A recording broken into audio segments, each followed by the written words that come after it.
Assalamualaikum warahmatullahi wabarakatuh. Perkenalkan, nama saya Muhammad Izzuddin, SSI MSc. Saya adalah dosen jurusan Sosiologi, Fakultas Ilmu Sosial dan Ilmu Politik, Universitas Sriwijaya. Hari ini saya akan menyampaikan berkaitan dengan rencana pembelajaran studi. Mata kuliah yang saya ampu adalah Sosiologi Lingkungan atau Environmental Sociology. Di dalam mata kuliah ini kita akan menyampaikan yang pertama adalah komponen penilaian. Jadi dalam mata kuliah Sosiologi Lingkungan ada 6 aspek yang dinilai. Yang pertama adalah keaktifan di kelas, yaitu adalah sekitar 10%. Lalu ada tugas mandiri mulai dari esai, makalah pendek, itu yang kami nilai 20%. Lalu presentasi dan diskusi studi kasus itu adalah 10%. Ujian tengah semester 20%. Proposal keberlanjutan lingkungan baik individu dan kelompok itu 20%. Dan terakhir adalah ujian akhir semester atau UAS itu adalah 20%. Materi yang diajarkan adalah kita ada 16 pertemuan.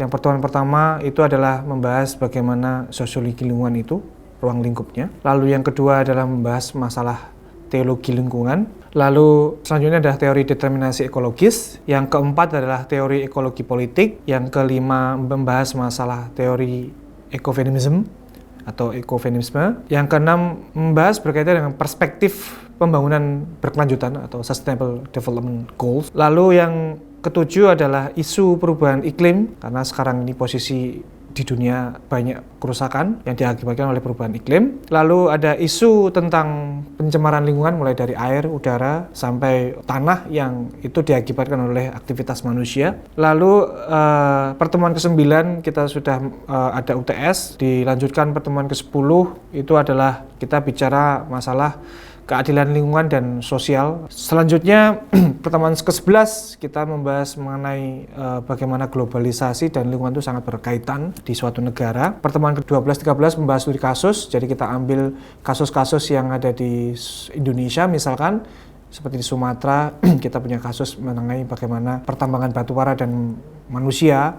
Lalu bagaimana di Muba misalkan ada kaitan antara minyak ilegal dengan masyarakat, yang itu saling berkaitan karena berkaitan dengan kesejahteraan mereka. Di pertemuan terakhir sebelum UAS, mahasiswa diminta untuk membuat proposal tentang sosiologi lingkungan, apa saja yang berkaitan dengan lingkungan, misalkan berkaitan dengan kebakaran lahan di Sumatera misalkan, lalu ada batubara yang ada di Muara Enim, atau mungkin illegal oil di Muba, seperti itu.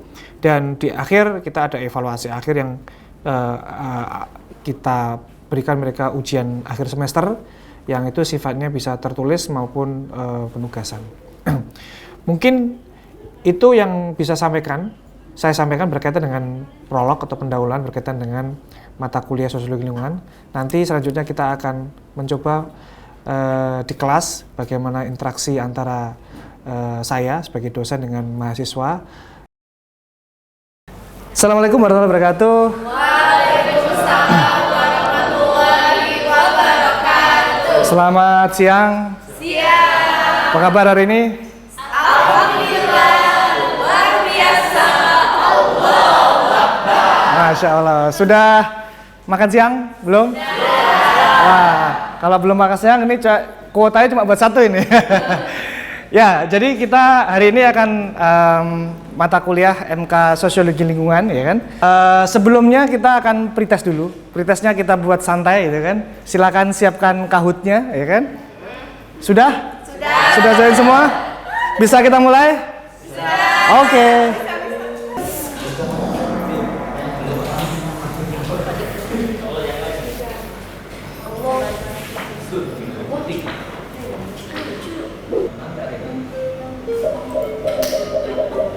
Ayo.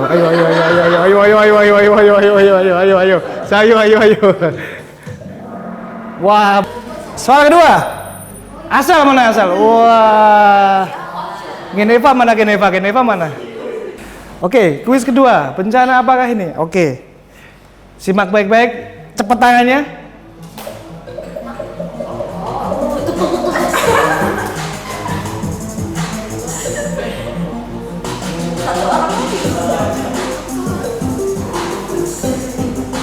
4.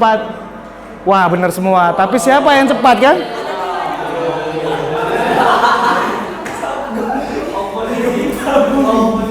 Kita lihat. Edo. Evangeline mana Evangeline? Waduh. Kita lanjutkan. Siap-siap. Soal ketiga. Apa ini ya?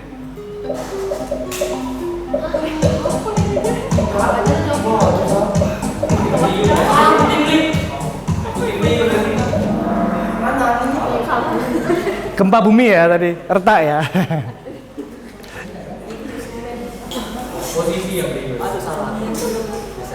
Kita lihat siapa? Waduh, Evangeline. Edo turun ternyata. Soal nomor 4. Disebut apakah ini? Waduh, apa ini?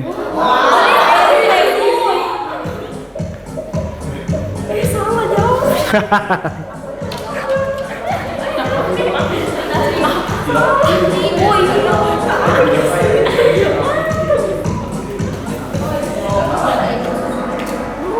13 yang benar. Oh, banyak salah. Ring of Fire ya.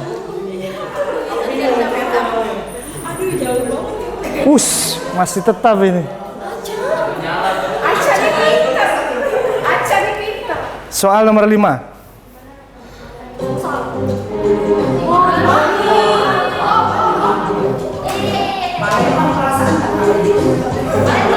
Palembang, Pagaralang, 4 Lawang, OI.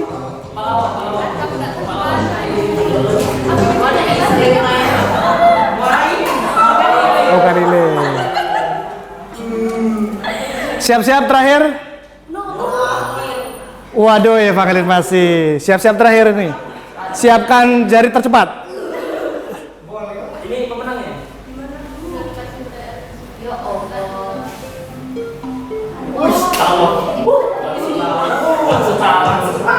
Muratara, Palembang, 4 Lawang. Muara Enim, betul. Coba kita lihat siapa yang paling cepat.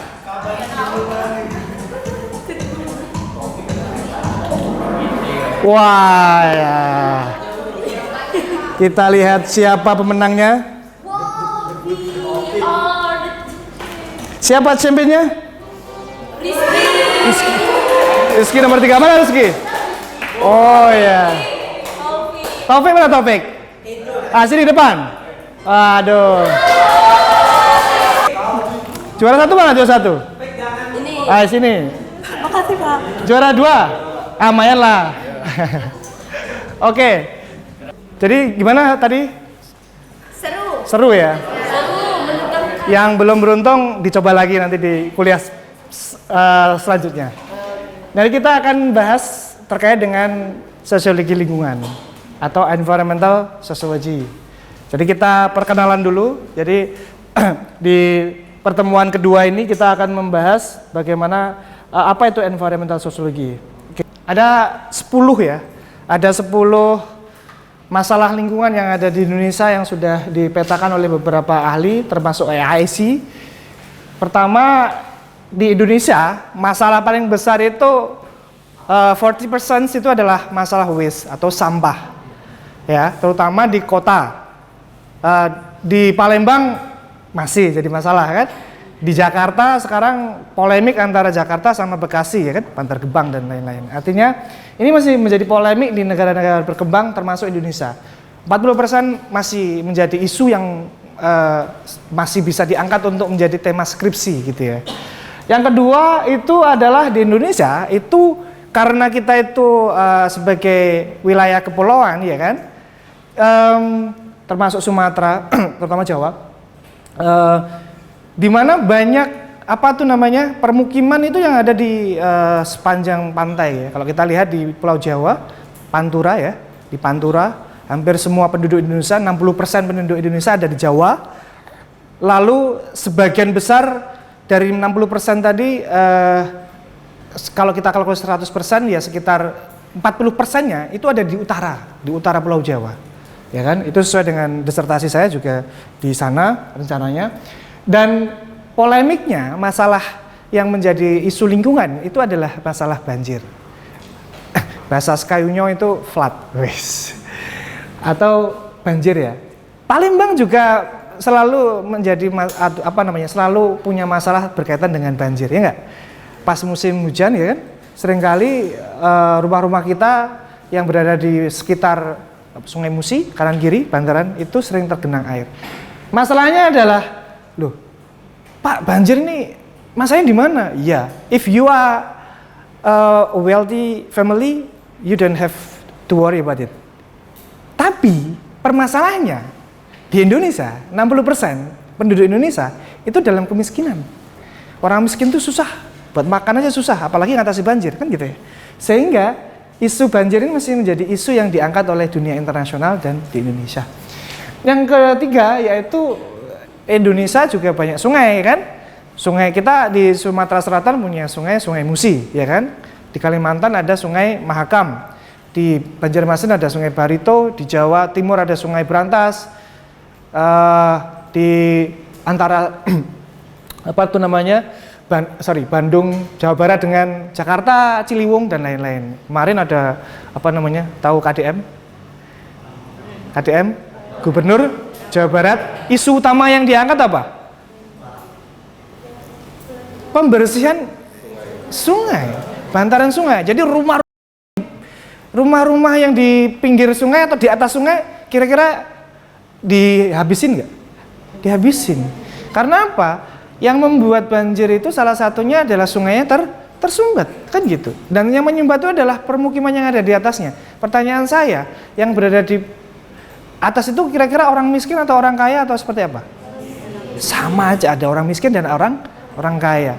Sehingga di dalam masalah lingkungan ada namanya political ekologi. Apa itu politikal itu? Politik itu ya politik gitu ya. Dia punya kuasa. Jadi kalau misalkan pemimpin daerah dia mau wilayah itu nggak banjir, itu harus punya political will yang kuat, termasuk Jawa Barat gitu ya.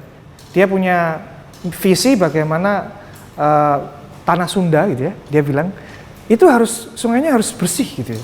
Seperti orang Sunda dahulu kan gitu. Artinya itu menjadi salah satu solusi untuk mengatasi masalah pencemaran sungai. Salah satunya. Nah, pencemaran sungai ini juga diakibatkan oleh rumah tangga ya kan. Banyak rumah tangga kita kan kalau mandi ya kan buang ke sungai kan gitu ya. Terus yang lain juga ada industri. Industri apa? Kalau di Jogja itu ada namanya industri tahu, tempe. Itu biasanya sisa itu dibuang ke sungai. Itu mencemari lingkungan. Atau tekstil ya kan? Tahu tekstil ya. Jadi kalau bikin baju, batik itu ya kalau orang di Solo, di Jawa, itu harus disortir dulu. Kalau enggak dibuang ke sungai dia akan mencemari sungai. Yang keempat, pemanasan global. Sekarang ini lebih banyak orang, makanya jadi pengusaha AC itu enak ya. Karena semakin panas dunia, maka semakin laris kan gitu ya. Kalian kalau kuliah nggak ada AC, betah nggak? Wah, sudah baunya kemana-mana.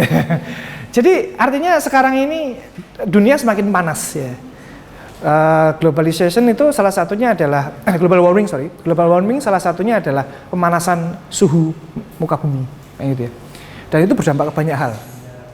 Pencemaran udara, ya banyak sekarang. Sekarang kenapa BYD ya? BYD itu kendaraan listrik banyak digunakan ya karena memang ke depan mungkin penggunaan fosil itu bensin itu semakin lama berkurang gitu ya. Karena apa? Karena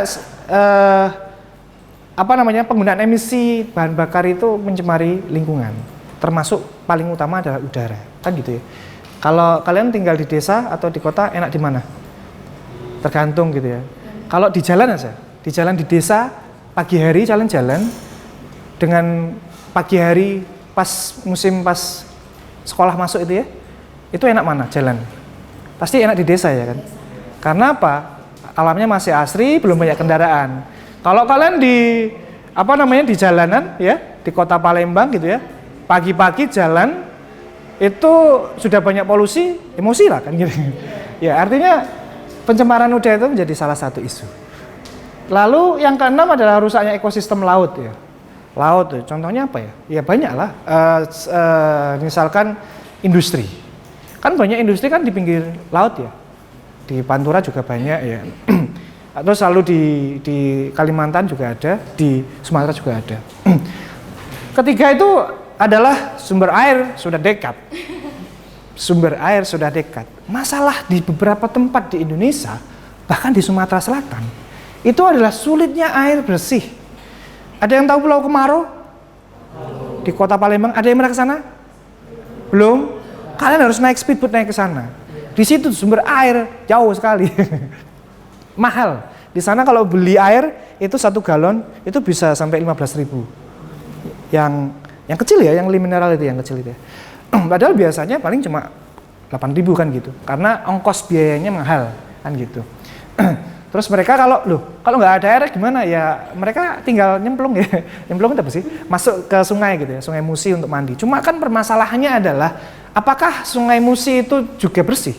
Kan enggak. Oke, artinya mungkin kalau yang anak-anak udah biasa oke, tapi kalau kita nggak pernah masuk Sungai Musi terus kita masuk Sungai Musi pasti gatal gitu ya. Artinya kita belum biasa. Lalu kerusakan hutan. Nah, ini banyak nih. Namanya deforestasi.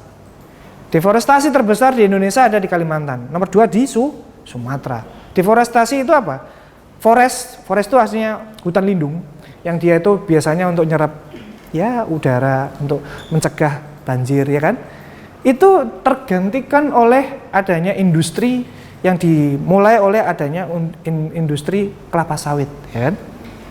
Jadi kalau kita lihat ya di Kalimantan, kalau kalian pernah Kalimantan, mulai dari Banjarmasin langsung masuk ke Kutai, masuk ke Kalimantan Utara, itu sawit semua. Sama di sini juga sawit semua. Padahal dahulu tahun 1950-an ya, Kalimantan itu kan disebut sebagai paru-paru dunia ya nggak? Karena yang banyak hutannya ya, hutan tropis gitu ya. Sekarang udah habis, sama kayak Sumatera. Banyak sekali sawit. Nah, terus abrasi air laut ya. Jadi ini biasanya di Pantura ya, Pantura. Jadi gini. Jadi setiap tahun permukaan air laut itu naik 5 cm. Wah, kita nggak kerasa. Tapi bagi yang tinggal di pesisir pantai, itu kerasa banget tuh. Makanya di beberapa tempat di Semarang, di Jakarta, itu ada rumah-rumah yang sudah nggak bisa lagi ditinggali. Karena apa? Ada intrusi air laut, ya kan? Makanya beberapa wilayah di Indonesia, bahkan kalian tahu Belanda? Belanda itu kan negara yang dia sebenarnya posisinya di bawah air laut ya, muka air laut ya nggak? Sekarang dulu pernah bencana terus dibikin giant sea wall gitu kan. Terus sekarang nggak banjir lagi, ya kan? Tetap ada air masuk tapi dikontrol. Nah, di Indonesia ada 2 cara untuk bisa mengontrol itu. Pertama dengan menggunakan engineering, jadi bikin giant sea wall gitu ya. Pakai batu yang itu di beberapa tempat, misalkan kalau di Kulon Progo atau di Jakarta itu ada. Tapi di beberapa tempat kayak di Semarang itu mereka menggunakan kearifan lokal. Apa kearifan lokalnya? Tanaman apa yang bisa mengurangi abrasi laut? Mangrove. Di sini ada mangrove di Sumatera? Ada. Tempat saya riset di Sunsang. Ya, di Sunsang itu adalah mangrove. Mangrove itu gunanya adalah untuk bisa menghalangi abrasi secara cepat gitu ya. Pencemaran tanah, ya, itu salah satu yang lain ya, tapi dikit cuma 2%. Oke, kita masuk ke selanjutnya. Ada pertanyaan? Enggak ada. Industrialisasi, globalisasi membuat negara-negara berkembang seperti Indonesia itu menjadi tempat untuk pembuangan, untuk jadi tempat untuk industrinya. Contoh gini, siapa yang punya industri mobil kayak Honda? Jepang apa Indonesia? Jepang, ya kan? Ada yang pernah ke Jepang? Belum. Di Jepang itu jarang ada yang pakai mobil. Jadi kalau saya dulu di sana itu selalu naik sepeda pagi-pagi. Kenapa? Karena satu, mobil di sana itu mahal pajaknya, parkir aja mahal per jam, lalu bensin mahal sekali, belum lagi pajak yang lain-lain. Artinya orang lebih suka pakai ya mass transportation lah kayak gitu. Nah, itu dipindah kemana? Ke Indonesia salah satunya. Di mana? Di Cikarang, ya kan? Cikarang. Nah, industri ini adalah salah satu penyebab pencemaran udara. Contoh misalkan kalau di Sumatera ini ada namanya Pusri, tahu? Tapi itu merek punya Indonesia ya. Kalau kalian tahu ada yang dari Pelaju nggak? Nggak ada pelaju ya. Kalau kalian dari pelaju, itu setiap pagi jam 5 sampai jam 7 itu merasakan baunya. Makanya ada program CSR PT Pusri itu yang menyasar di pelaju. Areanya saya lupa di mana. Tapi dia jadi fertilizer company like Pusri itu dia itu kan buang amonia ya. Kalian pernah tahu baunya kayak apa? Kalau kalian di kelas ini ada yang mohon maaf ada yang mengeluarkan amonia itu kan pasti tuduhan, nggak ada yang ngaku kan gitu kan. Tapi ini terang-terangan di situ ada perusahaannya gitu, arahnya juga tahu gitu. Sehingga masyarakat di beberapa lokasi di situ terkena dampak daripada akibat adanya industri Pusri tadi. Nah, apa yang dilakukan? CSR-nya salah satunya adalah memberikan susu kepada orang-orang yang ada di sekitarnya. Biar apa? Ya, menetralisir stomach lambung gitu ya. Biar nggak muntah-muntah karena yang bayi-bayi itu cepat muntah gitu ya. Nggak tahu sekarang masih ada apa nggak. Dulu kami ada program untuk bisa memberikan susu gratis kepada beberapa lokasi karena memang dia terkena dampak dari amonia dari cerobong Pusri itu ya. Terus biasanya daerah-daerah yang kayak gini, kayak saya dulu lahir di Jawa Timur, tapi saya pernah ke Jombang namanya. Jombang itu kota industri Jawa Timur. Itu panas sekali kalau siang hari. Sudah panas, banyak kendaraan. Ini cerobongnya tuh banyak asap yang mengepul gitu ya. Nah, pencemaran sungai. Pencemaran sungai ini busa ya. Ini busa ini bukan buat main-main ya.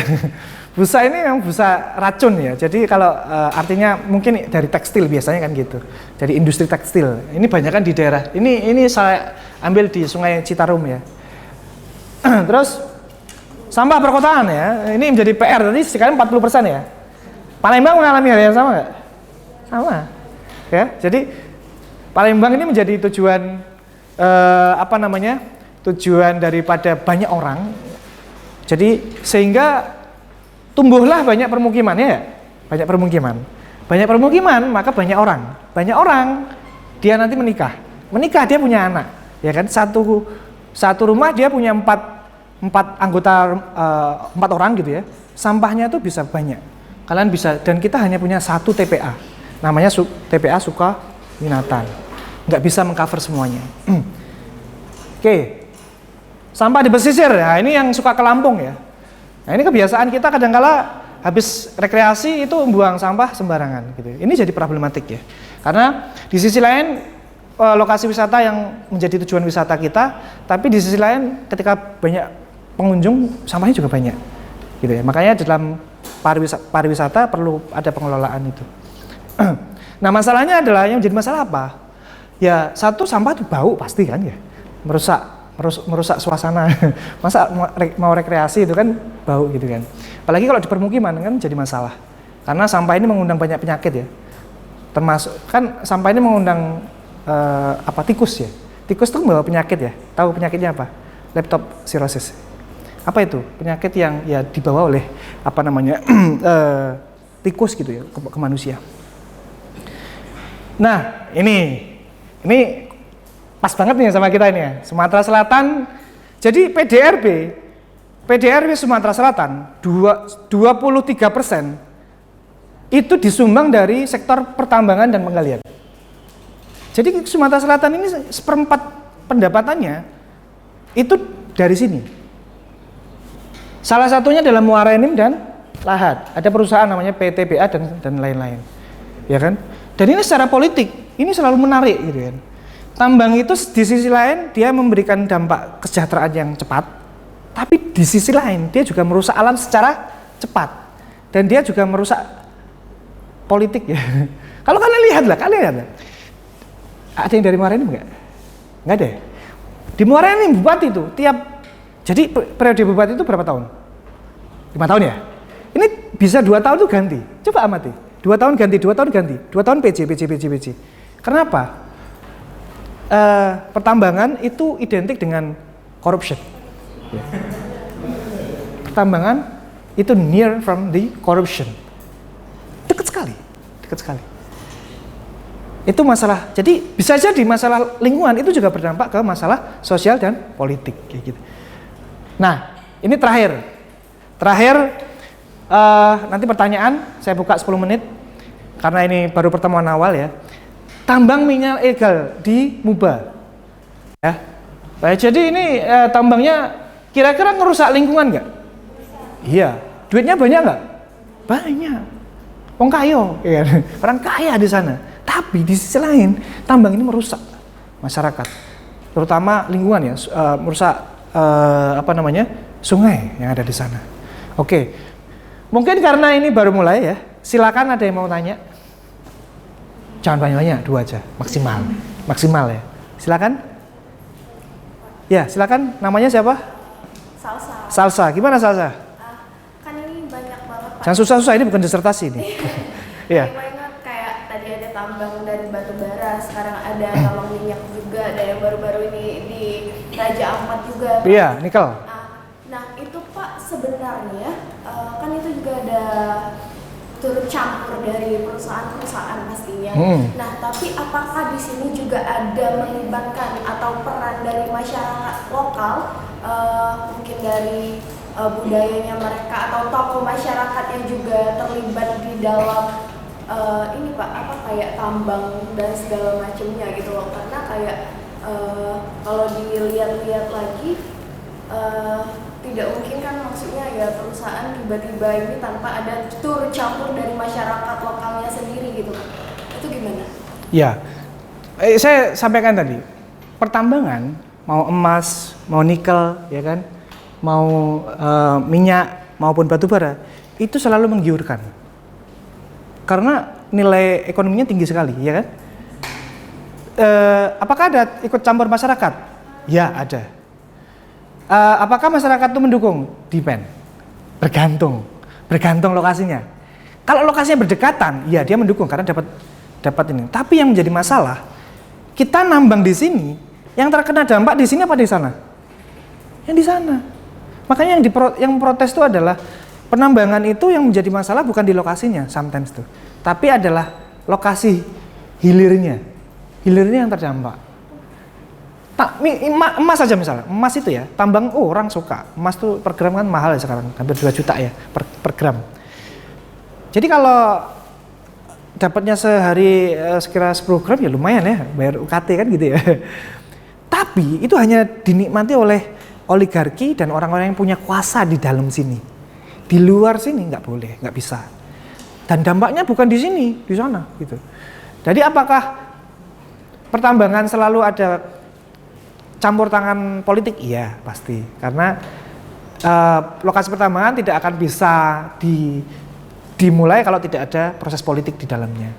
Makanya kalau kalian tahu, peristiwa politik itu adalah peristiwa jual beli sumber daya alam gitu. Contoh misalnya Haji Isam, tahu Haji Isam? Haji Isam tuh penguasa batubara Kalimantan. Nah, dia kan tim suksesnya presiden sebelumnya kan Jokowi. Sekarang tim suksesnya Prabowo. Ya dia dapat ini konsesi lahan, atau konsesi lahannya nggak diganggu lah kayak gitu. Artinya ada secara politik dan lokal ada.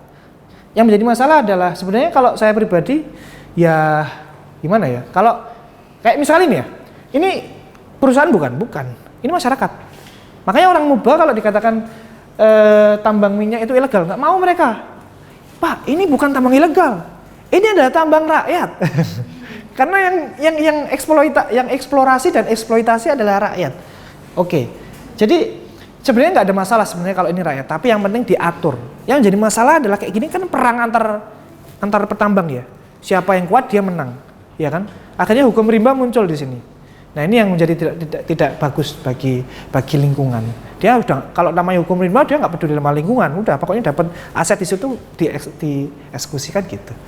Oke, mungkin itu ya.